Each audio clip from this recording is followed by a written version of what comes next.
Hi everybody, I hope you are doing well. Today we'll talk about how to fix or how to solve the problem of permissions on Temu. We click on settings, then we click on apps, default apps, app settings. Then in this list you will search about the application of Temu and you will click here.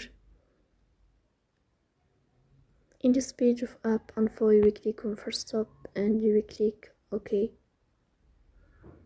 Here you will enter to storage. Then we click on clear cache. In the end you will turn off your phone and you will wait a moment to restart your phone again to fix that problem. So please don't forget to support us by like and subscribe. See you next time and thank you for watching and your